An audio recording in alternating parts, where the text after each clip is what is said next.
నమస్కారం గురువుగారు. పరమేశ్వరార్పణమస్తు. గురువుగారు, పుట్టబోయే పిల్లలకు గ్రహ దోషాలు రాకుండా ఉండాలి అంటే మనం ఎటువంటి జాగ్రత్తలు తీసుకోవాలి? ఈ రోజుల్లో ఎవరికైనా చెప్తే ఏంటంటే పుట్టబోయే పిల్లలకు గ్రహ దోషాలు ఏంటి అని చెప్పేసి అంటూ ఉంటారు. నిజానికి పుట్టినప్పటి నుంచి గ్రహ దోషాలు అనేవి అలానే ఉంటాయా గురువుగారు? పుట్టేటువంటి పిల్లల ఆధారంగానే తల్లిదండ్రుల భవిష్యత్తు ఆధారపడి ఉంటుంది. ఓకే. అర్థమైందండి. జననం అనేటువంటిది అత్యంత అద్భుతానికి దారి తీసేటువంటి అవకాశం. ఓకే. కాబట్టి ఖచ్చితంగా మనకి జననం అయిన తర్వాత పిల్లవాడికి నక్షత్రము, తిథులు, అదేవిధంగా వాడి రాశి గణాలు అన్నీ కూడా పరిశీలించుకోవాలి. అంతవరకే.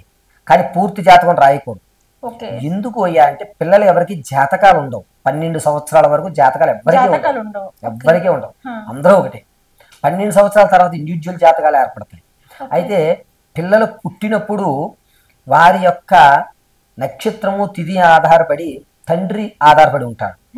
తల్లికి కానీ తండ్రికి కానీ లేదా మేనమామ కానీ గండాలు ఏర్పడేటువంటి అవకాశాలు ఉంటాయి.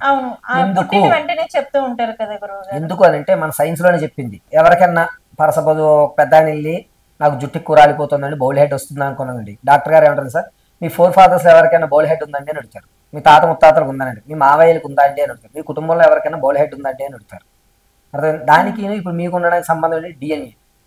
అదేవిధంగా పుట్టినటువంటి నక్షత్రము అనేది కొన్ని నక్షత్రాలు శాంతి నక్షత్రాలు ఉన్నాయి. 18 నక్షత్రాలు అండి శాంతి నక్షత్రాలు. ఈ 18 శాంతి నక్షత్రాలు అత్యంత ఇబ్బందిదాయకమైనది మూల, జ్యేష్ఠ, ఆశ్లేష. ఈ 3 నక్షత్రాలు అత్యంత దోషభూయితం.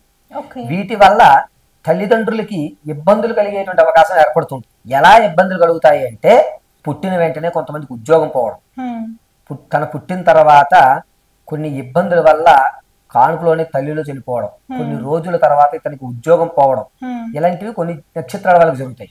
కొన్ని నక్షత్రాలు జనించిన వాళ్ళకి ఏమంటే మా పాప పుట్టిన తర్వాత నాకు కలిసి వచ్చిందండి, ప్రమోషన్ వచ్చిందండి, అమెరికా అవకాశం వచ్చిందండి, నేను ఇల్లు కొన్నానండి అంటుంటారు.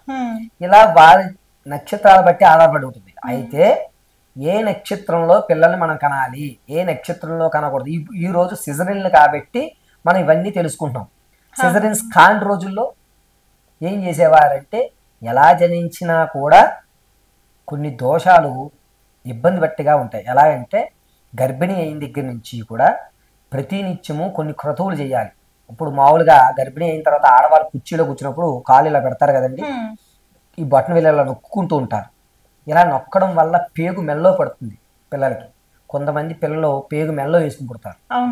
ఇలా ఈ కాలు వేలు నొక్కడం వల్ల ఈ కాలు వేల దగ్గర నుంచి కూడా గర్భసంచి వరకు ఒక పేగు వ్యవస్థ ఆధారపడి ఉంటుంది. అదేనా, మనం కాలు దగ్గర బ్రేక్ నొక్కితే వెనకాల బ్రేక్ ఎలాగైతే ఆగుతుందో బండిలోది, కాలు బొటన వేలు ఇలా అనడం వల్ల ఈ కడుపులో నుండి ఒక పేగు పిల్లాడి మెల్లో పడే అవకాశం ఉంది. అందుకని అనద్దు అంటారు. సాయం సంధ్య వేళ తలస్నానం చేసి ఆరు బయట కూర్చోకండి గర్భిణీ స్త్రీలు అని చెప్తారు. ఇవి రెండిటి వల్ల కూడా దోషం వచ్చి పిల్లవాడు చెడ్డ నక్షత్రంలో పుట్టి తల్లిదండ్రులకు ఇబ్బంది కలగజేసేటువంటి వ్యవస్థలో ఉంటాడు. ఆ తర్వాత పిల్లవాడు పుట్టిన తర్వాత నక్షత్రము, ఏ తిథి, ఏ పాదంలో పుట్టాడు, వీడికి ఏం పేరు పెట్టుకోవాలి, గ్రహస్థితి ఎలా ఉంది ఇప్పుడు, అంతవరకే మనం జాతకం రాయించాలండి. అద్భుతాలు జరుగుతాయి, ఉన్నత స్థాయిలో ఉంటాడు, ప్రభుత్వ ఉద్యోగం వచ్చేస్తుంది, ఇవి రాయడానికి పనికిరామండి. అది మనం చేసేటువంటి దాన ధర్మాల మీద ఆధారపడి ఉంటుంది. పిల్లలకి మీకు చిన్న లాజిక్ చెప్పాలి అంటే పిల్లవాడు భవిష్యత్తు మీ క్రతువుల మీద ఆధారపడి ఉంటుంది. ఎందుకంటే ఒక పిల్లవాడు జనించాడు అనుకోండి, తండ్రి ఇల్లు కొనుక్కోవడము, కారు కొనుక్కోవడము ఇవి చేసి వ్యవస్థ నడుపుతూ ఉంటాడు వాడి కోసం. అర్థమైందండి. మనం ఇప్పుడు రూపాయి దాచినా మన పిల్లల కోసమే. ఈ రోజున మనం ఇంట్లో ఏదో అందరం కలిసి పులిహోర చేసుకుందాం అనుకున్నాం, కానీ మన పిల్లవాడు పేచీ పెడతాడు. ఏమనంటే నాకు పిజ్జా కావాలని పేచీ పెడతాడు. అప్పుడు మీరు పిజ్జా కొంటారు. అప్పుడు ఆ పిజ్జా వాడు తినడం, మిగిలినంత ఎవరు తినాలి? ఇంట్లో వాళ్ళందరూ తినాలిగా. ఎవరి వల్ల తిన్నారు పిజ్జా? వీళ్ళ వల్ల తిన్నారు, పిల్లాడి వల్ల. మీరు అసలు యాక్చువల్గా మీ కాన్సెప్ట్ ఏంటి? పులిహోర. కానీ ఇక్కడ తిన్నదేంటి? పిజ్జా. ఎవరి వల్ల? వాడి వల్ల. వాడి లేకపోతే పిజ్జా రాదు కదా ఇంట్లో. అందుకోసం పిల్లవాళ్ళ జననం తల్లిదండ్రుల మీద ఆధారపడి ఉంటుంది. తల్లిదండ్రులు చేసేటువంటి రూపాయి ఏదైతే దాచారో అది పిల్లవాడికి తర్వాత ఉపయోగపడుతుంది. అర్థమైందండి. ఈ రోజు పులిహోర కోసం మీరు దాచిన సామాగ్రి ఉంటాయే, రేపు వాడు స్కూల్కి వెళ్ళినప్పుడు ఉప్మాలో దేంట్లోనే ఉపయోగపడుతుంది. ఇది దాచింది అలా ఉపయోగపడుతుంది. వాడు కోరుకున్న దానివల్ల మనం ఉపయోగపడతాం. అందుకోసం 12 సంవత్సరాల వరకు పిల్లలకి జాతకాలు ఉండవు.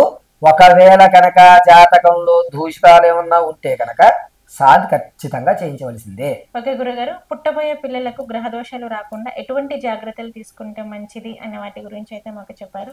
నమస్కారం. ఈశ్వరార్పణమస్తు.